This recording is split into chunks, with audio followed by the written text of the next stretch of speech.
thanks for joining us tonight. This is fantastic. I know it's amazing when everybody can come together, kind of participating, listening, reading, all on things that we love. So thanks for joining our group for this author reading. This reading is brought to you by Strong Women, Strange Worlds, which is a group of authors supporting authors. Our mission is to elevate the voices of women and non-binary authors of science fiction, fantasy, and horror through events like our bi-monthly virtual quick reads sessions.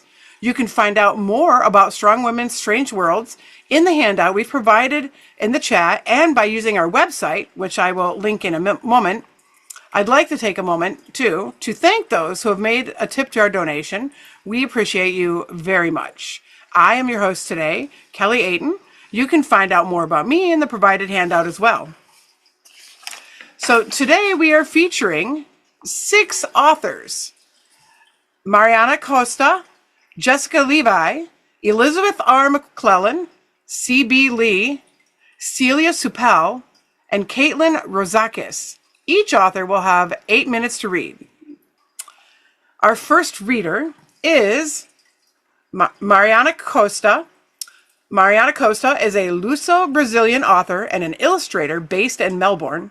She likes to tell stories with low stakes and high emotional drama. Mariana, please take it away. Hi, that's me. Either Mariana or Mari is perfectly fine. I'm going to be reading from my debut prose novel. I've done a lot of graphic novels, so this is very exciting to me. It's called Shoestring Theory. I've got the physical book right here because I would get nervous reading off the screen. I'm already quite nervous. This is the first time I've ever done this. For some context, the book is about a wizard who goes back in time to attempt to kill his husband before he becomes evil. So that's kind of a little bit the scene that we're setting for this excerpt, which is a little bit in the middle beginning of the book. So here we go. He was awakened from his reverie when a paw softly pressed against his thigh. "I'm sorry, Sai."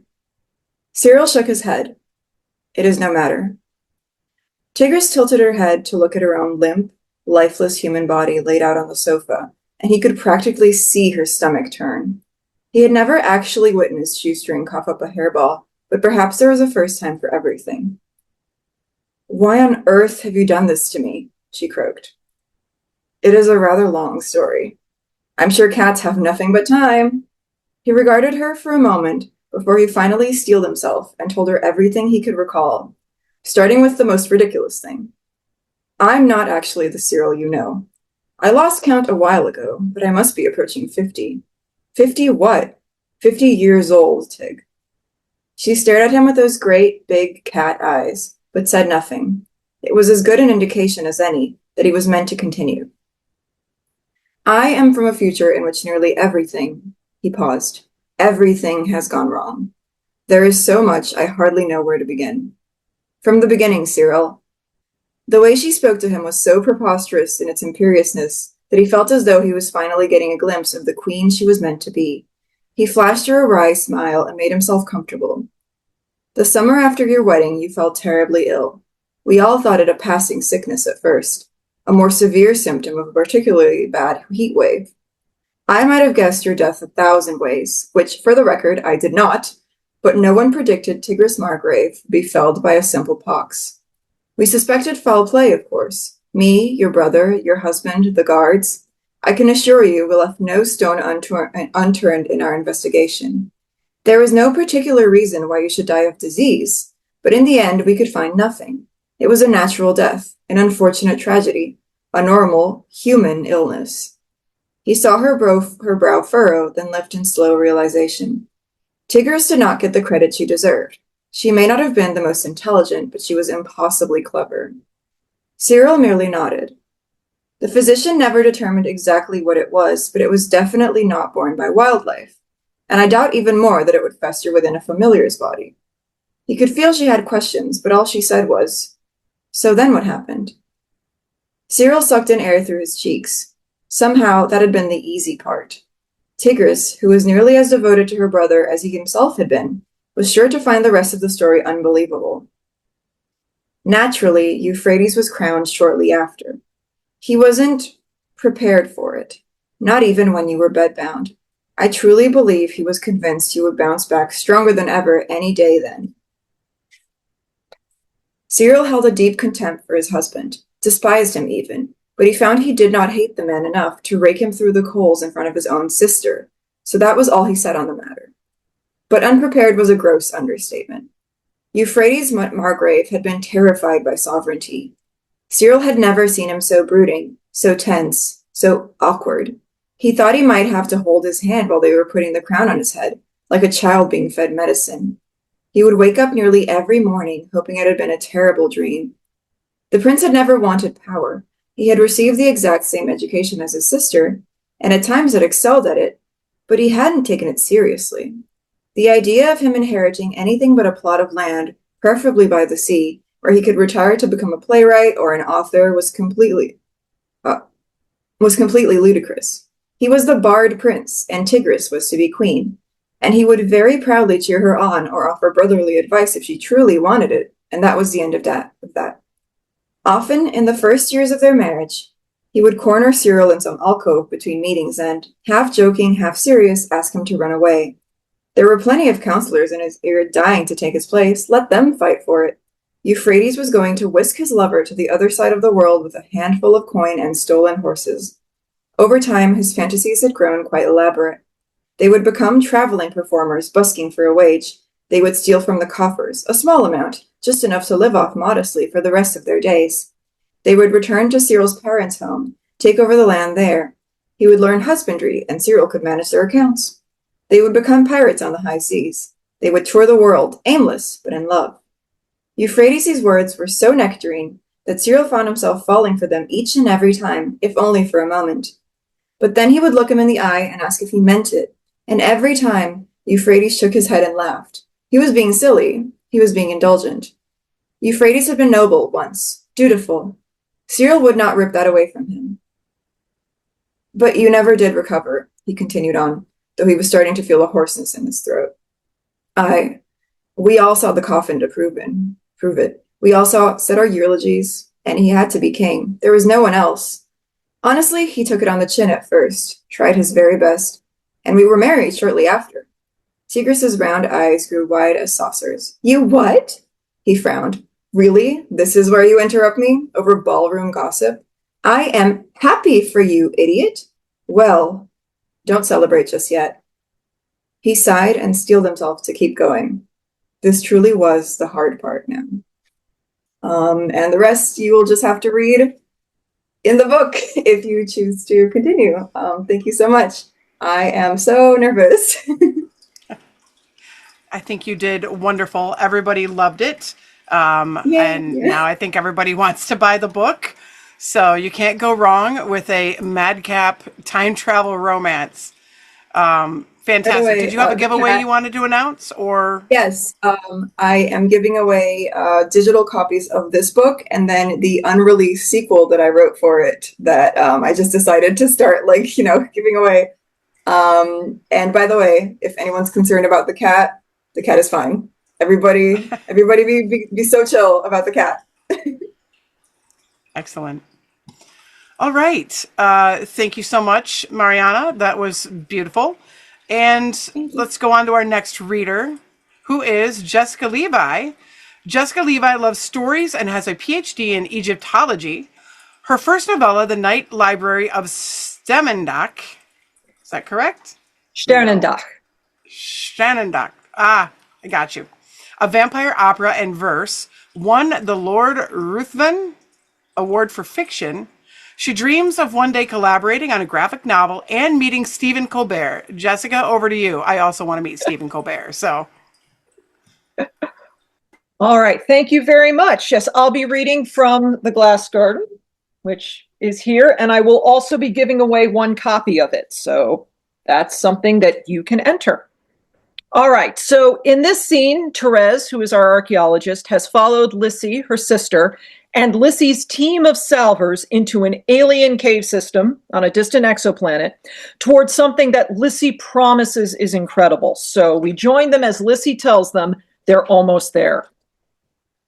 The crew turned a corner. Therese listened to their footsteps, shuffling together and then stopping entirely. She made the turn herself and was grateful for her mask. The air had gone out of her, and she wasn't sure the atmosphere of this planet was enough to bring it back. She whispered the most eloquent words she could think of. Shit. Therese fiddled with the clasps on her mask. Eventually, her fingers caught just so, and she flipped the catches open. A thin stream of air crept in, cool against the trapped heat of her breath, shocking as she pulled off the mask completely. She shook her head, feeling the weight of her hair in its messy bun and her scalp damp with sweat. It was warmer in here than it was outside, the air moist and fresh. She looked around, guilty, ready to be snapped at for this breach of safety protocols. But C and McCardle were likewise removing their masks, and while Lissy kept hers on, her smile shone through the plastic and metal as clear as anything. "What did I tell you?" she said. The wall, the window, the glow. In her head, Therese came up with many names. It was unprofessional, and none of them were adequate anyway, but she was driven by a desperate need to translate what she was seeing into language, into something familiar, tangible, understandable. This was none of those things. One wall of the cavern was lit as if from behind, and upon it were images. Like a stained glass window in an abandoned cathedral, sunlight pouring in at just the right angle, throwing color and shapes onto the dark expanse of the floor. But here only the glow projected, none of the details. Such details. Therese had seen plenty of stained glass in her day, but this was an order of magnitude finer. The leading, it couldn't be leading, not this then, was like strokes of ink on paper. The images reminded her of Tiffany lamps at the art museum, but more free, more alive. It was a controlled explosion of what could only be called flowers on vines. She followed one, a stripe of powdery gray, to see where it led. It twisted, while a black branch of the same shape echoed it. A shadow? An evil twin? The flower on this vine had a bulbous calyx, spotted in red and white, with veins that reminded her of an infected eye. Was she being watched? Spiky black flowers sprung from a purplish stem. Living or dead, she couldn't tell and wouldn't guess. Others were unexpected shades of green, or grew tentacles where expected petals, ringed in circles like boils. The windows in cathedrals showed martyrs, clutching lilies or roses. These were not those flowers. These were the flowers that watched martyrs put to death and grew exuberantly, mockingly from their remains. Therese stepped a bit closer. There were creatures among the plants. They flew, they crawled, they came in as many sizes and shapes as the flowers. The wings were made of glass, not just in the wall, she felt certain, but in whatever real-life forms inspired it.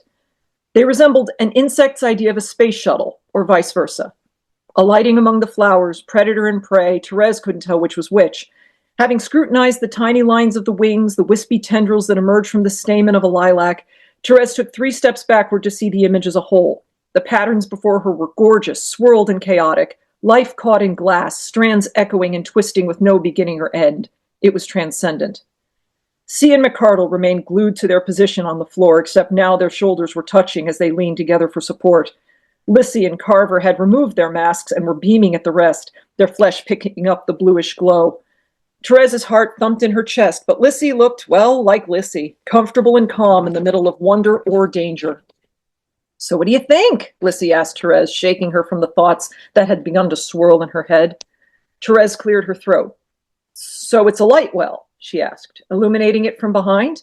"Nope," Lissy answered. "Carver and I thought that too when we saw it the first time, but we went over the range in the jump ship and there's no opening we can find. That wall is glowing." "Bioluminescence?" asked C. "I mean, a fungus could have created this pattern, or maybe remnants from the flowers." "Does anything about this look alive to you?" asked McCardle. "Somebody made it." "Life permanently fixed in an homage to itself, an offering to beauty." Therese breathed in deep and detected a scent she couldn't quite pin down, like fresh grass or spices. She was closer to the image again, with no memory of walking. Carver stood next to her, the glow from the images turning his handsome face into something angelic. He seemed transfixed. "It's amazing, wasn't I right?" he said to Therese. The twinkle in his eye faded and he returned his gaze to the wall. "It's almost like..." His fingertips swept across the images directly before him, seemingly in slow motion, but Therese couldn't bring herself to stop him. "Carver, don't touch it!"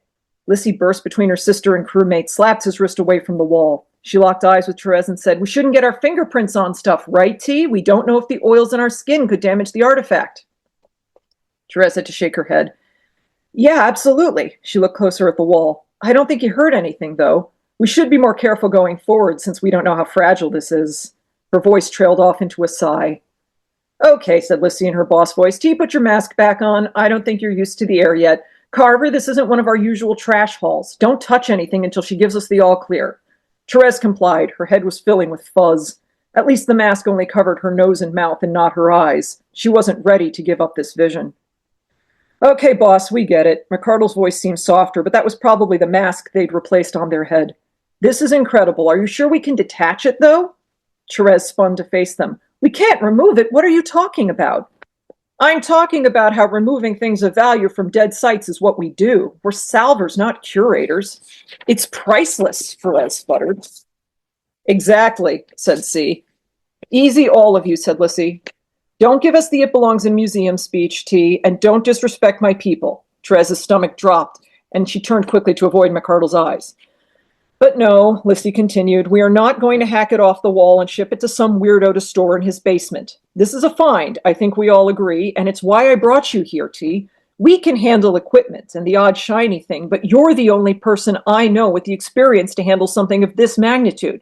So here's what we're going to do. We're going to head back to the ship and make a plan.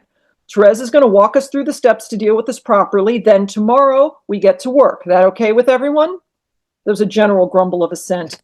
Lissy turned her flashlight back on. It was harsh and yellow in the cave, and Therese feared for the flowers and their delicate constitution, whatever it would prove to be. Lissy returned to the tunnel they'd entered from, Carver following close behind but looking over his shoulder. C and McCardle followed, then Therese too, filing out of the presence of the most wonderful thing any of them had ever seen.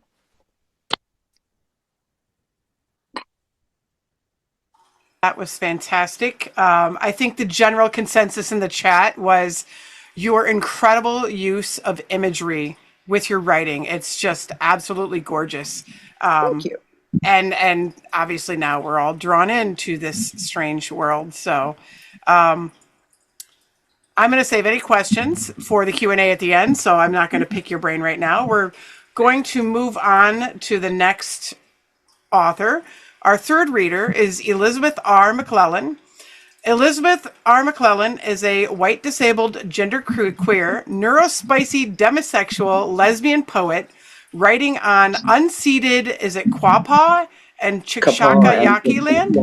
Quapaw? Yes. Okay. Con debut collection is My Chainsaw a Heart? 13 Centos is available now from Kith Books. And good evening, everyone. Thank you for having me. I am going to be reading the first poem from my collection of 13 Centos, is My Chainsaw Heart. And there is a giveaway associated with it that lets me tell you a little bit about it. Many of you may have heard of the absolutely celebrated horror novel, My Heart is a Chainsaw by Stephen Graham Jones.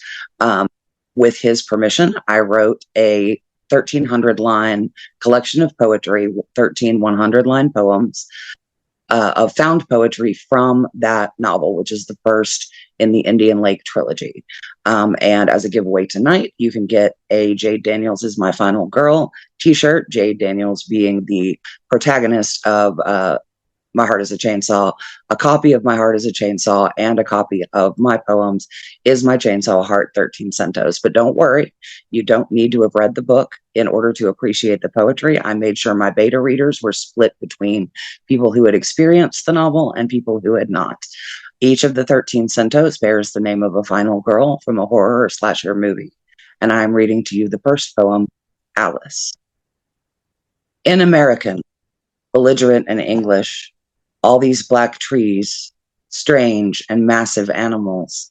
We shouldn't get another chance to be 20 years old. I don't anymore think we should. Try it. The light losing. Shadows start behind them. We're going to fix this place up right, meaning all of America. This one's for the grandchildren's, arms wide. This isn't stealing in perfect American. Water bitter cold, doesn't care about freezing. My hero in precise English, a tree fungus that's phosphorescent. It's just John Wayne. Just one gulp and gone, backless and cloaching from all sides, fish guts, congealing blood to make a gooey floating scab. They can't do that here in inland America. Can they? I don't want to see the mastodons drawing attention they don't want. I'm cold and scared. Some disturbance on the surface of the water never should have come. A profanely intimate sound squelches, inhuman, except more primal. Only scream once. What is there, Miss Met Harmand?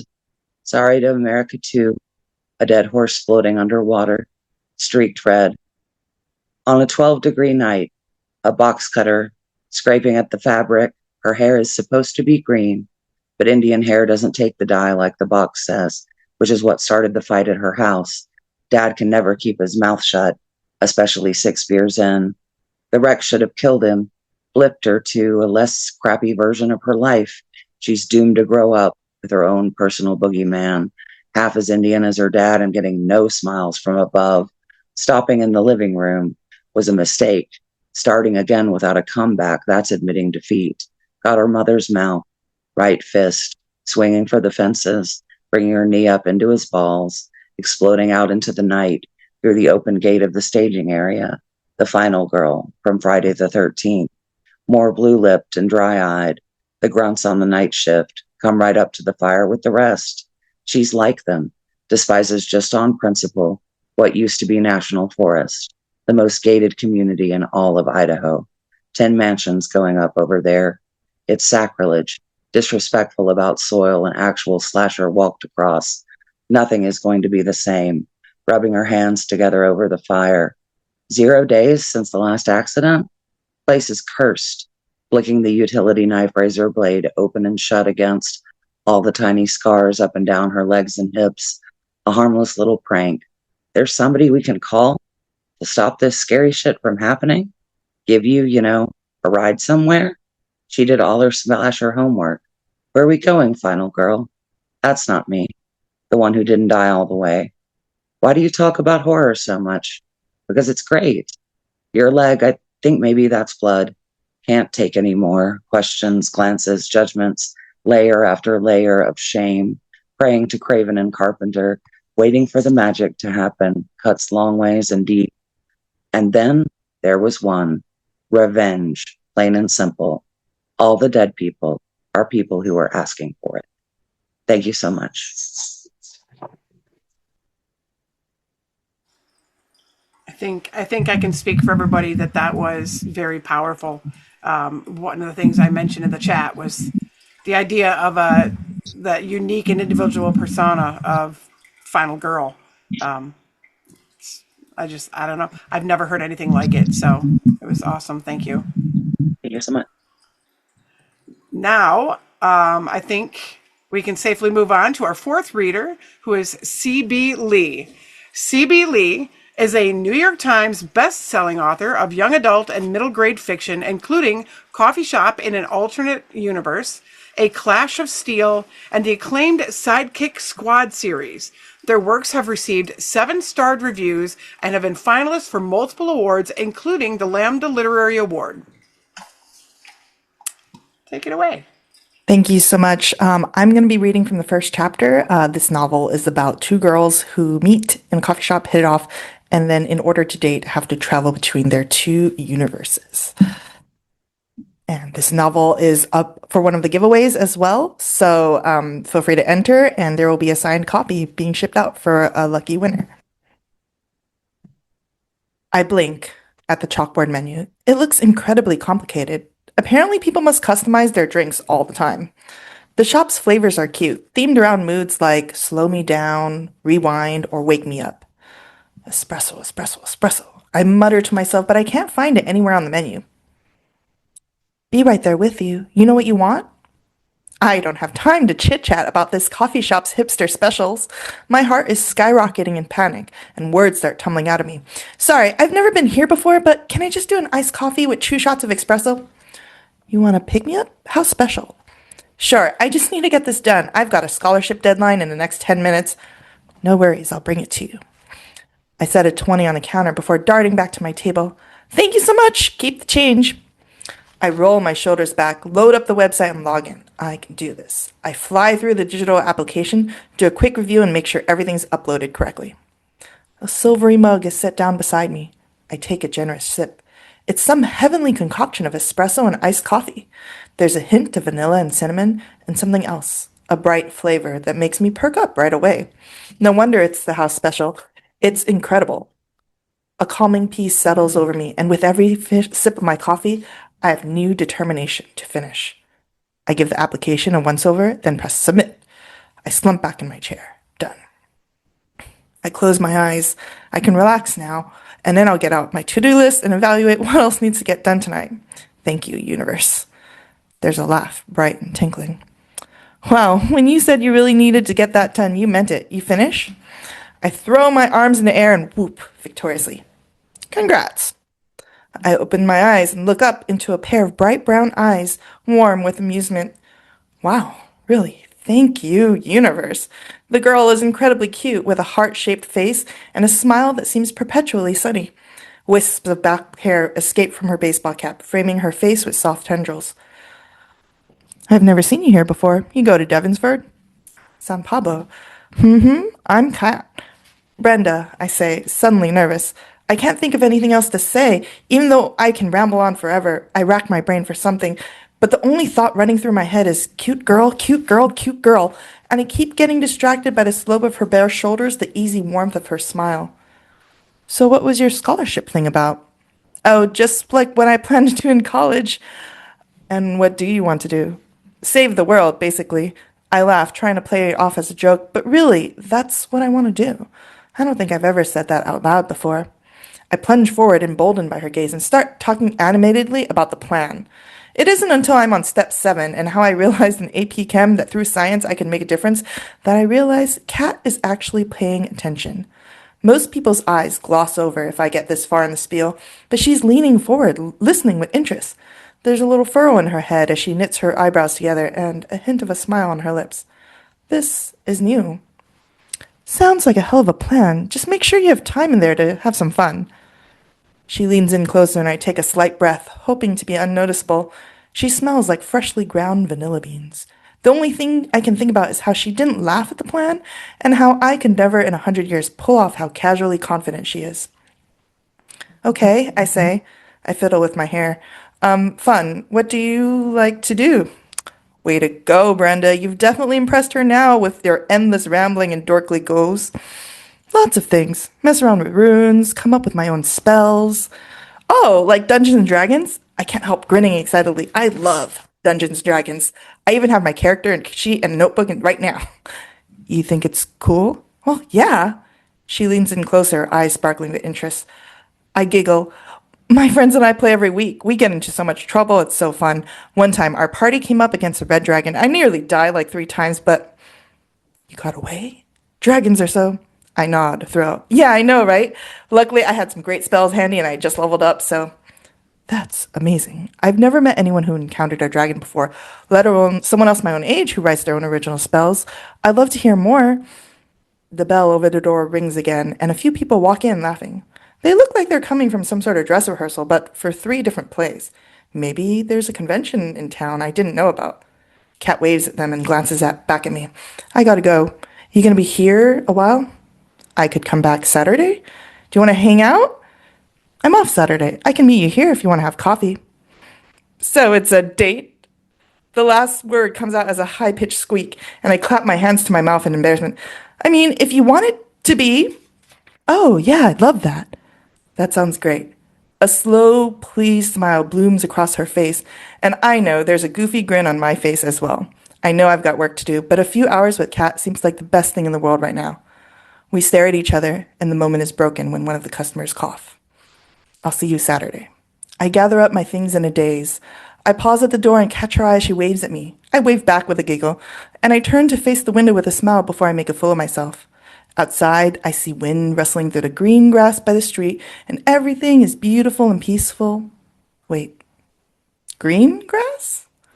Looking down Main Street, the whole road is lined with lush oaks, rustling with thick, waxy green leaves, willows swaying in the wind, all of it bursting with life on the narrow meridian in the middle of the street. I open the door and step out just as a dry, hot wind rushes by, whipping my hair into my face. I cough and splutter, and when I look up, all I can see is the same old, dry and dusty street, parched earth and long dead weeds. and that's chapter 1. That is definitely had a lot of talking in the chat.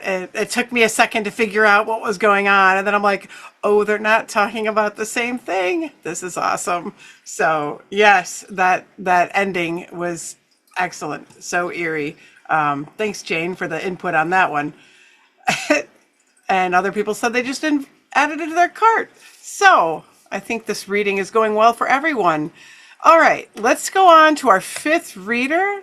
Again, please feel free to ask questions in the chat and or save up your questions for the end, because we will be doing an author Q&A. So you get to get those questions answered right from the author's mouth. So let's move on. I know all the covers are beautiful. Let's move on to our 5th reader, who is Celia Seupel. Celia lives with her family and bold cockapoo, Maisie, who challenged a bear in the front yard and survived. See the story on TikTok. Celia loves reading, pickleball, and party games. Celia has a MFA in poetry and an MS in journalism from Columbia U. Publications include the New York Times, CNBC Online, and 6 books. Go ahead, Celia. Hi, everybody. It's so wonderful to be here. It's so much fun to hear all you guys. Wow. A lot of really good books I have to get now. So my name is Celia Seupel, and The Girl with the Silver Hair is a thriller meant for adults and young adults who love a good story and hate war. About 70 years from now, a fascist government has genetically engineered children with frightening powers to serve as military weapons. But the eldest, a 16-year-old girl named Aten, rebels against war and her role as an assassin. Targeted for termination with the government in pursuit, she escapes in search of a safe haven for herself and her siblings. I'm going to read from chapter 1, right at the beginning of the book. And in this chapter, Aten is just sick of everything military, but she's also feeling a lot of guilt and shame for her feelings. Chapter 1. My little sister and I crawl on our bellies toward the ruined house. A guard sits in front, still as death. One sound, and it will all be over. The test has begun. It's chilly. Illumination is late evening. Somewhere out of sight, down a rubble-strewn alley packed with more bombed-out buildings, a street lamp flickers. Light glints off the guard's helmet. The rest of him is shrouded in black coat, scarf, MK-15 hanging over the back of his chair. T2 has stopped breathing or moving. Her eyes are huge. Her mouth hangs open. Her terror makes me feel sick. She's too young for this, or at least too small. I was so much bigger for my first test. I touch her arm. Breathe, I whisper. Her nostrils flare as she takes a deep breath. Jump the gun away, then keep going. Hurry, but quiet. We have to get close enough for her to terminate the guard before the I Spy shows up. She nods and stares hard at the guard's rifle. It vanishes. I hope she's jumped the gun back to the weapons closet where it belongs and not underneath her bed. The silver strands in her black curls undulate like seagrass in the dark. She's like a pearl nestled in a dark shell, so fragile my heart aches. I don't think Mom will punish her if she fails, but the possibility makes me angry, and I must bend my thoughts away. Self-control at all times is paramount. Before T2 can move again, a familiar sound freezes us. Now it's me holding my breath. A ticking whines upward like a question, stops, then starts again. A small device the size of a grapefruit glints blue in the faint streetlight. It hovers in the air, then moves bare centimeters to the left and hovers again. like a bright hummingbird from the times before. It's the I Spy searching for us. If it sees or hears movement, it will fire. I cringe against the floor as the device swoops closer, hovering beside the guard. If only we'd had another minute. From behind her safety goggles, Titu's frightened eyes tilt toward me.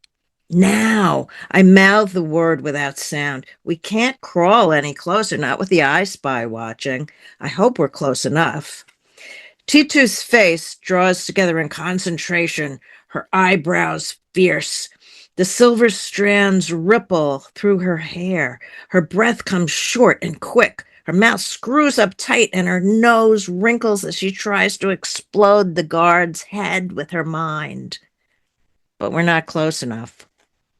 The guard's helmet jiggles just a little, but that's enough to make the I Spy erupt with gunfire. It strafes over our heads with shattering, rapid bursts, rising higher, hunting us. They're only rubber bullets, but they can break bones. I throw a shield around us, tumbling molecules of air so fast and tight the bullets are deflected. Shielding is pure reflex for me now, but it's something that Titu can't do yet. We launch ourselves forward, scrambling under the blaze. Titu rolls over once, twice, 3 times out from under my shield. Damn it, I mutter, lunging for her, thinking she's disoriented. But suddenly, she stops, rises to her knees, and with her fingers interlaced overhead, hammers her fist forward in the air, her baby teeth bared. The I Spy flies back, smashes into the wall of a building, and drops to the floor, destroyed. I can't believe she just did that. She's never thrown anything before. It's a complex skill. You have to manipulate the air, bunch and snarl it into a mass of power that bludgeons an object. The I Spy flew as if hurled from an ancient catapult. The silence is enormous. Her focus swivels and she lashes out, sweeping a hand in the guard's direction. He's still about 4 meters away, but his head, which is actually a pumpkin on the body of a mannequin, explodes with a pop.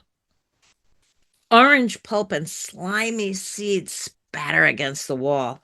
I look away in disgust, unable to suppress the suggestion of real brains, real flesh, real assassination.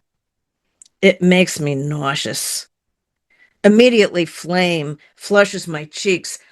I used to be a great soldier. Dad once said, the greatest assassin of all time. But it's getting harder. This secret illness, this growing repugnance is a curse. I fear I don't love my country enough to do my job anymore. I don't care enough about the earth to sacrifice for its salvation. I did it! Titu signs triumphantly and claps her hands. Yay, I say, trying to hide my lack of enthusiasm as she throws her arms around my neck. That's it. It's just the beginning. Thank you. That was really, as always, the authors tonight have had such great imagery within their words, just visceral. And yours, the exploding pumpkin guts, absolutely love that. And I hope that none of our people commenting in the chat ever get the power to explode a man's brain. So based on some of the comments, but yes, very good. Thank you so much. Quick reminder, don't forget to fill out the form. If you're interested in any of these amazing authors' giveaways today, you must fill out the form before the end of the reading, before the end of today's event. So let's go with our final reader, who is Caitlin Rozakis.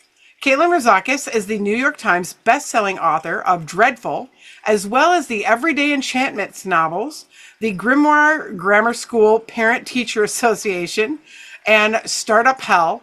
Her contemporary romance novella, Leah's Perfect Christmas, written as Catherine Beck, was adapted as the Hallmark Channel original movie, Leah's Perfect Gift.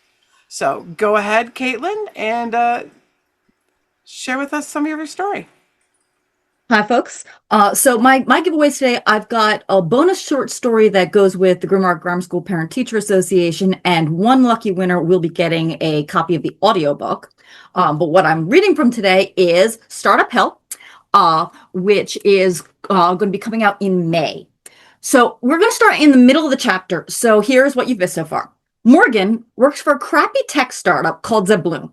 Last night, she walked into her boss Tim's office and found him face down on his desk, dead. And the demon he summoned to trade his soul to make his quarterly target is still trapped in the circle. The demon, who we're calling Luke for short, spent the night on her couch discovering ice cream, and now they're trying to sneak back into the office to see if they can reopen the portal in the back phone room before his boss notices that he's gone. Luke's convinced everyone else that he's the new sales intern. But first, they have to get through yet another circle of hell, the office memorial service for Tim. Everyone, Haley called out with far too much enthusiasm for a memorial. If you could gather over in the kitchen? Morgan politely let Ronaldo and VJ go before her, praying for them to turn their backs so she could make a dash for the phone room. Are you ready for your speech? Haley chirped. Morgan said. Behind Haley's back, Luke gave her a frantic look. She gestured with her head. Could he mind whammy Haley again into forgetting that she saw them? But Haley was already guiding her back into the kitchen, now crammed with the other 20-odds of Bloom employees who were in the office that day. Luke trailed behind. Everyone turned politely toward her. I just didn't sleep very well last night, and I've got kind of a headache, and I'd rather stand in the back today, Morgan stammered. Oh, you poor thing. Of course, I didn't think, Haley said. She snagged a single-serve packet of painkillers out of the first aid kit that had probably been in the drawer since the drawer was installed. She handed that and a fresh cup of coffee to Morgan.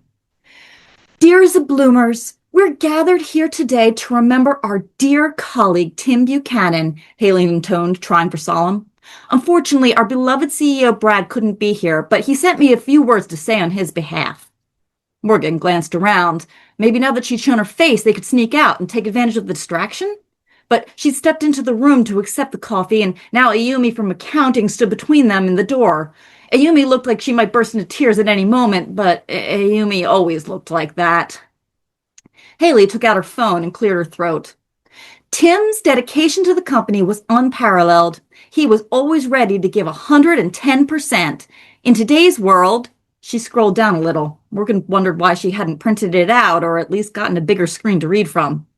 A good marketer knows when to push the envelope to deliver success. And that's exactly what, scroll, he did. I remember the first time I met Tim at a conference in Aspen for visionaries. He saw my vision for a future where, broke in one of the guys from the solar panel group from the other side of the floor. Can I kind of get through to the, sorry, Carter mumbled and stepped out of the way of the refrigerator. A few people glared at the interruption. HR departments would no longer rely on outdated methods for sourcing qualified candidates. Are we out of 2%? Solar Dude asked. Shh! Kelly looked at him like he was dog poo on her shoe. But a new dawn of intelligent filtering driven by predictive analytics. Sorry, I need to put it back now. Carter shuffled back out of the way. Which Tim truly took to heart. In fact, when I was asked to give the scroll keynote at the symposium, wait, this is oat milk. Next to her, Luke shifted irritably. His eyes glowed and Solar Dude blinked. Oh, oat milk's got a better carbon footprint anyway. She wondered if Luke was trying to be respectful or just trying to move things along. Knowing that somewhere out there, Tim is relying on us now to carry our dream to success. Goodbye, and God, scroll, speed, buddy. Everyone looked around nervously, trying to figure out what to do next. VJ hesitantly clapped, and everyone else joined in. Luke looked confused, then gamely slapped his hands together for a few times. From the floor above came a noise like someone whacking the Liberty Bell with a sledgehammer. Kelly flicked the fallen sawdust off the shoulders of her summer blazer. And now, a musical interlude. Haley pulled up another page on her phone. From the speaker in her hand, a tinny piano intro emerged. Lyrics were only vaguely familiar, although they seemed to be both appropriate in their bleakness and wildly inappropriate for playing on behalf of a colleague. It wasn't until the refrain came around that Morgan was able to identify the plaintive vocals of Sarah McLachlan's Angel. Haley would stop after the first refrain. Wouldn't she? She did not. They stood there awkwardly, no one making eye contact, as the song continued on and on. Luke's eyes flared again, but nobody said anything. Ronaldo clasped his hands in front of him, phone in his palms, occasionally glancing down to check his mail and fooling no one. Kelly looked somber, her gaze distant. Every time the song transitioned from refrain to verse and back, Carter twitched. Morgan counted ceiling tiles, praying for this to end and feeling terribly guilty about it. It wasn't that she was actually going to miss Tim. If he'd been fired, she probably wouldn't have given him a second thought, but surely there was a song that would have been more Tim-ish? Maybe she should actually say something. He deserved to have someone talk about him as a person, not his faked passion for marketing results. Finally, the last notes faded out to be replaced by a YouTube ad for Grammarly. Haley silenced the phone quickly. And now Morgan can... Delivery for Zumloom? The bike delivery guy knocked on the doorframe with his elbow, his hands full of an insulated bag. Haley looked puzzled. I didn't order anything. Panic crossed Luke's face and his eyes flashed yet again. The delivery guy shrugged. Says it's from a Brad? Well, that was thoughtful of him, Kelly said, looking briefly surprised. Morgan hoped no one emailed Brad to thank him as the office locusts descended. Luke grabbed her elbow and steered her back toward the door. Haley gave up on whatever else she had planned, momentum broken by the free food. I set up a GoFundMe for his family. I'll send around the link. That's really nice, said Vijay as he unpacked containers, that the company's doing something for the family. Well, I'm afraid we're behind on our projections, so we won't actually be able to use company funds for this, Haley said. But won't his family feel so supported by all your personal donations? What the hell? Said Ronaldo as he opened a container. Escargot, steak tartare, and ice cream? Are these Tim's favorites or something? I thought he was normal for a marketing guy. She shot Luke a questioning look as they left the group behind. Snails and raw meat are traditional morning foods, he said defensively. And I liked the ice cream. Should I not have added it? She would have replied, but his bracelet caught suddenly on his eye, and all the color drained from his face. The obsidian circle was glowing faintly with some kind of scratchy runes. What's wrong? She asked. They were so close. It's too late, he said, looking grim. They know I'm missing. So that's Startup Hell. It's coming out May 19th. It's available for pre-order now wherever books are sold. Or if you just can't wait, the Grimoire Grammar School Parent-Teacher Association, which is basically Big Little Lies Goes to Hogwarts, is that's already out and pretty much all platforms. So, and it's in the same universe, but they stand alone. So thanks, everybody. Oh my gosh, that was the cliffhanger that you had there was definitely hilarious, and quite a few of us who work in offices, I was thinking, man, I would appreciate some free food, but feel my maybe trauma. Maybe not that food. All right, I would like to take a second to thank everyone so much, all of you who came out today.